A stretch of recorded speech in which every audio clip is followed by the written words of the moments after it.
በመመከት ረገድ ያለው ሁኔታ ምን ይመስላል? ትግራይ ላይ የተጀመረው ወረራ ያው የቆየ ቢሆንም 3 አመት ኦልሞስት የሞላው ቢሆንም በተግባር ግን በአካል ፊዚካል በአካል ወረራ የተጀመረበት 3ኛ ሳምንቱን ይዟል ማለት ነው። ከመጀመሪያው ጀምሮ ትግራይ ውስጥ ያሉት የመከላከያ ኃይሎች ልዩ ፖሊስ ሚሊሻ ህዝቡ ይሄንን ወረራ ለመመከት ብዙ እንቅስቃሴዎች ሲያደርጉ ቆይተዋል። ጠላት ትግራይ ማንበርከክ ከማንኛውም ኃይል ጋር ሰራለሁ ብሎ በማመኑ አብይ አህመድ ከኢሳያስ አፈወርቂ ጋር የሚጋሩት የጋራ ህልም አለ። የተወሰው ህልም ቢሆን ማለት ነው። እሱም ለትልቅነታቸው አካባቢው ገዢ ለመሆን አድራጊ ፈጣሪ ለመሆን ያላቸውን ፍላጎት የሚያደናቅፉ የሚሏቸውን ኃይሎች ማስወገድ ነው። አብይም ለኢሳያስም የህልማቸው አደናቃፊ ሆነ። ኢሳያስ በደንብ ህልሙን አደናቀፈበት ለማለት በቂ ምክንያት አለው። ምክንያቱም ፈርዖን ለመሆን የነበረው ፍላጎት ያደናቀፈ ቲፒኤልኤፍ የሚመራው መንግስት ነው ብሎ ያምናል። እሱ ብዙ የሚገርም አልነበረም። አብይ ግን ቲፒኤልኤፍ ድጋፍም ጭምር ነበረው። አዘማረ ፋክት ግን ያው ህልምህ የተወሰው ሲሆን የሚፈጠረው ችግር ነው የሚመስለኝ። ስለዚህ እንቅፋት ነው ብሎ አመነ። ስለዚህ ከቲፒኤልኤፍ ጋር ከመስራት ያገርህ ነው የሚባል ከመስራት ይልቅ ከማን ጋር መስራት የፈለገው ኢሳያስ ጋር ሆኖ ጦርነት ካወጀ ቆይቷል። አሁን ቅርብ ጊዜ የተጀመረው 3 ሳምንት የሆነው ጦርነት አክቹዋል ጦርነት ነው። ይሄን ለመመከት ሁሉም ኃይሎች የትግራይ ኃይሎች ሁሉም ህዝቡ በተቀናጀ መልኩ ሲመክቱት ቆይተዋል። ጠላት አለኝ የሚለው በሙሉ ኃይል ነው እዚህ አካባቢ ያመጣው። ማስረጃ ማለት እንትን ለማብራራት ያክል ኢሳያስ ኤርትራ ውስጥ አሉ ከሚባሉት ክፍለ ጦሮች ማለት አቅማቸው ይዳከም አይዳከም ከ50% በላይ የሚሆኑትን ኦሬዲ አሰልፈዋል እዚህ። ስለዚህ ሙሉ በሙሉ የኤርትራ ጦርነት ነው ትግራይ ውስጥ ይደረጋል። አብይ ሌላው ከትግራይ ውስጥ ባለው ሌላው ኢትዮጵያ ክፍል ውስጥ የነበሩ ሁሉንም ክፍለ ጦሮች እዚያም ተዋቸዋል። የቀረው አንድ ክፍለ ጦር ነው ማለት ነው። እንዳውም ከትናንት ወዲያ 22ኛ ክፍለ ጦር ያልመጣ መስሎ ነበር። 22ኛ ክፍለ ጦር አምጥቶት ከወለጋ ተነስቶ ከወለጋ ከመተከል ተነስቶ እሱም ያው ዋጋውን አግኝቷል ማለት ነው። በሶበኛ በኩል የመመከት ስራው ኢሳያስም ቂም አለው። በጣም የቆየ ቂም አለው። አብይም ቂም እንዴት እንዳመጣ ባላውቅም ቢያንስ ግን እንቅፋት ይሆንኛል ብሎ የሚያስባቸው ሰዎች ለማጥፋት ያው ሁለቱም የጋራ የሚመስል ጠላት ፈጥረው እየተንቀሳቀሱ ነው። እስካሁን እያደረግነው ያለው እንቅስቃሴ አንዳንድ እኛ ትንሽ ኃይል ነው ያለን። ትንሽ ኃይል ይዘን አንዳንድ ቦታዎች ላይ ሂማን ዌቭ ታክቲክስ ነው የሚጠቀሙት። በጣም የሚያሳዝነው ለአብይ አጀንዳ መሳካት ማዕበል የሰው ማዕበል ማለት እየገፉ የተኮሱ እንዲተኩስ የሚያደርጉት ኃይል ማለት ነው። እና ብዙ ሰው ነው የሚጠፋው፣ ብዙ ሰው ነው የሚያልቀው። በጣም ነው የሚያስደነግጠው። ሰው አሁን የመመከት ስራችን ህዝብ፣ ልዩ ፖሊስ ኃይላችን፣ ሚሊሻችን ተቀናይተው የጠላትን እንቅስቃሴ ያከሸፉ ነው። ጠላት እንደምታውቀው እያንዳንዱ ከተማ ላይ ኃይል ልናስቀምጥ አንችልም።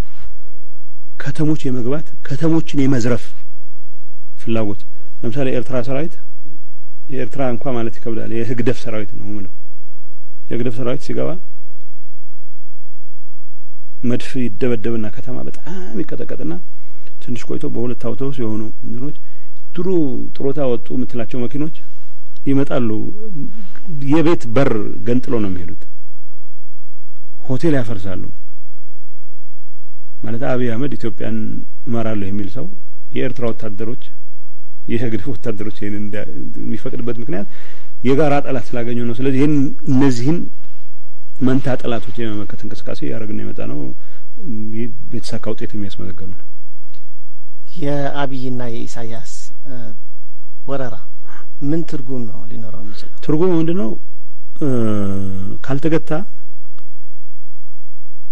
የተውሶ ህልም ያላቸው ሰዎች በሙሉ ተሰብስበው ህዝብን ካላንበረከክ በስተቀር አላማችን አይሳካም ብሎ የሚያምኑበት ሁኔታ ይፈጠርና በተለይ ህልማቸውን ለማሳካት ሲባል በ10 ሺዎች በመቶ ሺዎች ምናልባትም በሚሊዮኖች የሚቆጠሩ ወጣቶችን ለአደጋ የሚዳረጉበት መንገድ የሚቀጥል ነው የሚሆነው። አሁን ያየን ያለነው እሱ ነው። ለሰዎች ህወሃትን ካላጠፉ እንቅልፍ የላቸውም። የትግራይ ህዝብ ካላንበረከኩ እንቅልፍ የላቸውም። ያንን ለማድረግ የሚያስችላቸውን ስራ በሙሉ ሰርተዋል። የቀረው ነገር ምንድነው? ገና ምን አይሆንም የሚሆነው እንዳልኩ አብይ አህመድ ኢትዮጵያ ውስጥ ከትግራይ በስተቀር ሌላው ኢትዮጵያ ውስጥ አንድ ሜካናይዝድ ክፍለ ጦር አለ። ይኑር አይኑር ማላቀው ምናልባት እሱንም ነገር ሊያመጣው ይችላል። ያው እሱም ዋጋውን ያገኛል ማለት ነው እንጂ ሌላ ምንም የሚፈጠር ነገር ያለ አይመስለኝም። እና እነዚህ ሰዎች ለነሱ ህልም መሳካት ቀነቀጠሮ ይዛሉ። ለቀነቀጠሮ መሳካት ሲባል የሚሰውት ወጣት፣ እናት፣ ሽማግሌ፣ አገር ይሄ ከመስዋዕት ወደ ኋላ ነው። እና የነዚህ ሰዎች ጥምረት ምስራቅ አፍሪካን እንደ ምስራቅ አፍሪካ የሚያተራምስ ኢትዮጵያ ግን እንደ ሀገር ክብሯን ያዋረደ ግንኙነት ነው የፈጠሩት። ጠላት እርቅ ያላወረደ መንግስት ከአብይ ጋር ስለተቀራረበ ተብሎ አብይ ኢትዮጵያን አንድ ነገር አለው። አንድ ምሳሌ 21ኛ ክፍለ ጦር የሚባል ዛሬ ኮምፕሊትሊ ደመሰስ ነው ክፍለ ጦር አለ። 20ኛ ክፍለ ጦር አድ ማዕለል የሚባል ቦታ ላይ የሚገርም ስራ የሰራ ክፍለ ጦር ነው በኢትዮ ኤርትራ ጦርነት ጊዜ።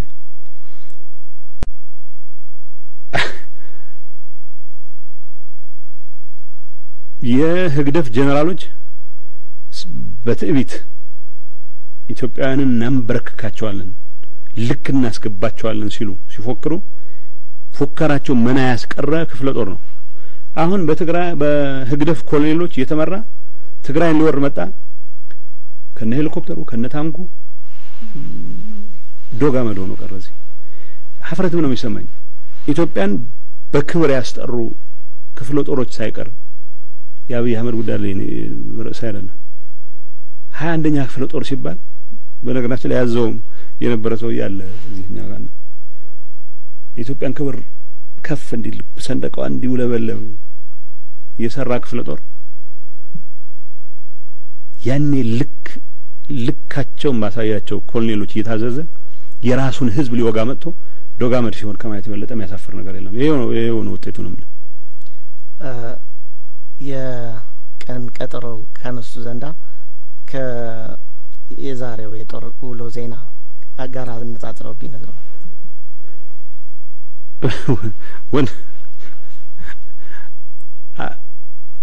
አብይ ቀነ ቀጠሮ በጣም ይወዳል። ምንድነው ንጉስ ሆናለሁም ጠቅላይ ሚኒስትር ሆናለሁም የሚሉት በቀነ ቀጠሮች የሚቀነቀኑ ነገሮች ናቸው። ለነጮቹ ቃል የገባ ይመስለኛል ወይ ለሌሎች ተጽዕኖ ላደረሱበት ባለፈው ሰኞ መጨረስ የፈልገው መስሎኝ ነበር። ባለፈው ሰኞ አልተሳካም። ኢሳያስም ይፈልጋል። ኢሳያስ በነገራችን ላይ ግንቦት መጨረሻ ሰኔ መጀመሪያ 91 ዓመተ ምህረት ላይ ሰኞ ባድመ እንገናኝ የሚል ቲሸርት አሰርቶ ሰራዊቱን አዝብቶት ነበር። ኮምፕሊትሊ ከጨዋታው ወጣ። ሰኞ ባድመ እንገናኝ ብለህ ጦርነት አይደረግ። ጦርነት በሚፈጠረው ዳይናሚክስ ነው የሚወሰነው። ውጊያ ስትጀምር ኦኬ የጠላትን ኃይል ትገመግማለህ፣ የወገንን ኃይል ትገመግማለህ። ይሄን አረግ ይሄን ካረኩ በዚህ ሰዓት ጨርሳለሁ ነው የምትለው። ሰኞ ካልክ ግን ያለቀው ይለቅ ነው የምትለው። ለሰው ልጅ ደንታ የለም ነው ኢሳያስ ያረጋትን ያኔ በ10 በጣም ያሳዝን ከ10 ሺህ ማያንስ ወጣት ያለቀበት ነው ያ ጦርነት። ሰኞ መግባት አለብን ስላለ እልህ ስለገባ ራሱ ባድመ ተያዘች ማለት ፀሐይ አጠልቅም ማለት ነው ብሎ የሌለ ወሬ ስላወራ ያችን ስተት ከማረም ይልቅ አሳያቸዋለሁ ብሎ ጀምሮ በዛም ከናጠፍ አሁን አብይ ልክ ላይክ ፋዘር ላይክ ሰን ነው የሚሉት ፈረንጆቹ። ከኢሳያስ ሌላ ቁም ነገር ከመማር ይልቅ ምርጫ ለማካሄድ አሁን ሁለተኛ ደግሞ ሰኞ መቀሌ ይገባለሁ የሚል የሆነ ቃል ገብቷል ማለት ነው። በየጊዜው 72 ሰዓት ሲጨምርልን ያውንም አለው ሳልያዝ ማለት ነው በየቀኑ 72 አሁን ዛሬ ነው ትናንት ጨምሯል አሉኝ እንደገና 72 ሰዓት የጨመረበት ምክንያት ምን ሆኖ ነው አሎ ሰኞ መግባት ፈልጎ በሺዎች ካስፈጀ በኋላ እንደማይሳካ ሲታወቅ አሁን ዛሬ የላካቸው በጣም ነውር በሆነ መንገድ ነው ውጊያ ከሚደረግበት ቦታ ቆረጣ መሆኑ ነው መሰለኝ ግን ደጀን የሌላቸው ሰዎች በማያውቁት አካባቢ ገብተው ጥቂት በሚባል ኃይል ነው ኮምፕሊትሊ ዴሲሜትድ የሆኑት ኮምፕሊትሊ እንዲጠፉ የተደረጉት የነዚህ ወጣቶች ህይወት ላቢ ደንታው አይደለም የኤርትራውያን ወጣቶች ሽማግሌዎች አሉ ወደ መልካቸው ወጥተው ማያውቁ 29 አመት ከምሽግ ወጥተው ማያውቁ ሰዎች የነሱ ሞት ለኢሳያስ ደንታው አይደለም ሰኞ መቀሌ እንገናኛለን ቀጠሮ ነበራቸው ማለት ነው ወይ ነጮች ቃል ተገብቷል ማለት ነው ሶ ይሄ እስከመቼ ይቀጥላል የሚለው ነገር ነው አሁን መቀሌ ገባ የኔ ርዕስ አይደለም አዘማረ ፋክት አሁን ይሄ ኃይል ትግራይን ማስተዳደር አይችልም ዳት ማቻካና ሹሩ መቀሌ እኮ በሄሊኮፕተር ሰዎች ሊያስወርድ ይችላል ሶ ዋት እና ወረዳ ጠርቶ በቃ ካሁን በኋላ እኔ ነኝ ሊላቸው ነው ግጅስ ዳዝ ሜክ ሴንስ እና ቀነቀጠሮው ለማፍጠን አሁን 72 ሰዓት የጨመረው የሚቀጥለው 2 ቀን ተከታታይ ጥቃት መጠበቅ አለበት ሚቻል ከሆነ ለማየት ሌላው አይደለም አሁን ሁሉም ጀነራል ይነሳ መቀሌን በታንክ ከበደው ይላል እኔም መላልሳለሁ መቀሌ ዙሪያው ስራ ስላለብኝ ወደ ይላልው ታንክ ስላለ ስለሌላ አይደለም ሊመጣ ይችላል ምንም ርዕስ አይደለም እሱ ደርግ እኮ ትልልቅ ዘመቻዎች አርጓል ትግራይ ውስጥ ብዙ ከተሞችን ይዟል ደርግ ከተሞችን ይዞ አስተዳድሮ አያቅም ይችን እንኳን መማር እንዴት ያቅተዋል ብራዘር አብይ ይችን እንኳን መማር ከኢሳያስ ቁም ነገር ተምሮ አያቅም ይችን ነገር ሰኞ ቀጠሮ መሰረት ሲራዘምበት ከዛ 72 ሰዓት ጨምራ ያለው ሲል አሁን ዛሬ ሰኞም ሳያመልጡ አልቀርም እንደገና ሌላ ሰኞ ነው የሚለው ወይ ሮብ ነው ሐሙስ ነው አሁን ርዕሳችን አይደለም ይሄ ቀነቀጠሮ የመጥቀስ አባዜ ላንተ የውሸት ህልም ሲባል ንጹሃን ኢትዮጵያውያንን የምትማግድበት ራያ ላይ አንድ ቦታ የሚደረግ ውጊያ በተደጋጋሚ የኛ ሰዎች በጣም የሚያዝኑት ከኋላ የኤርትራ ዋጊዎች አልቻሉም እነዚህ የኮሎኔሉ ሰዎች አልቻሉም ነው የሚሉት ኤርትራዎቹ ራዲዮን ጠልፋለን የኮሎኔሉ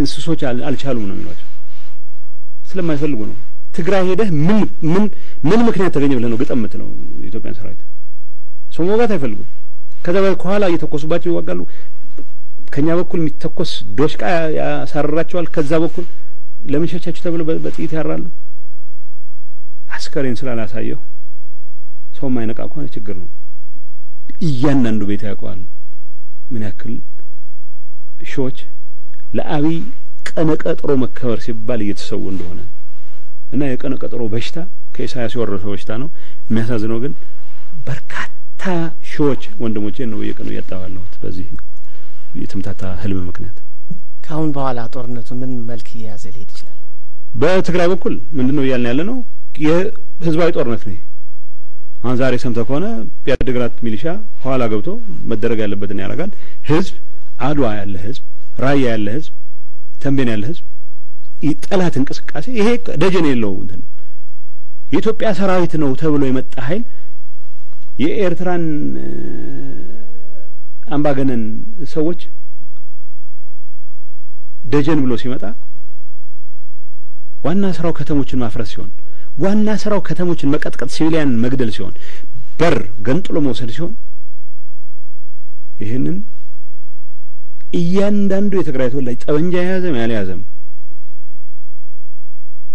ጦር ጩቤ ያዘ በሙሉ የሚመክተው ጦርነት ነው ስለኛ ፖሊሶች የማስቀመጥ ኮማንዶዎች የማስቀመጥ ያለ ማስቀመጥ ጉዳይ አይደለም ባለን ኃይል ይህን ኃይል እየመጣውን ኃይል እያጠፋ ነው ታንኮች የነዳ ከዚህ አዲስ አበባ መግባት ይችላል ርዕስ አይደለም ነው ዋናው ነገር ይችን ክልል አሁን ሀገር መሆን ይሆን ሁሉ ይመስለኛል ምክንያቱም እነዚህ ሰዎች ሌላ ባዕድ ሀገር ነው እንዲወረሩት በመትለው ደረጃ አንዲት ነገር መጠራጠር የሌለበት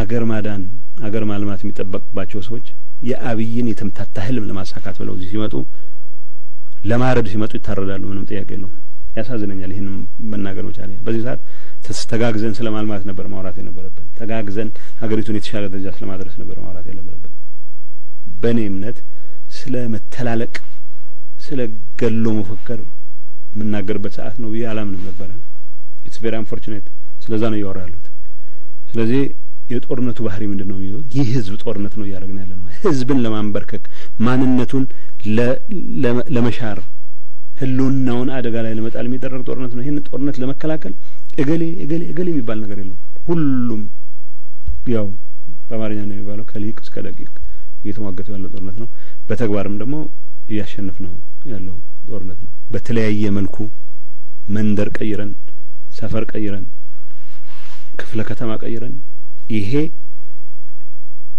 ጠቅላላ በኢትዮጵያ ወጣት ህይወት ላይ የቆመረ ያለን ዱዌት ኢሳያስና አብይ ቡድን ከማንበርከክ ውጪ ኃላፊነት ሌላ ነገር ሌላ አማራጭ የለም ብሎ የሚያምን አስተሳሰብ የሚመራው ጦርነት ነው የሚሆነው ይሄን ካልኩ በቂ ይመስለኛል አቶ ጌታቸው ረዳ የትግራይ ፕሬዚዳንት አማካሪና የትግራይ ሴንትራል ኮማንድ ቃል አቀባይ ለሰጡን ወቅታዊ ማብራሪያ በእጅጉ አመሰግናለሁ ተመልካቾቻችን እዚህ አብቅተናል አመሰግናለሁ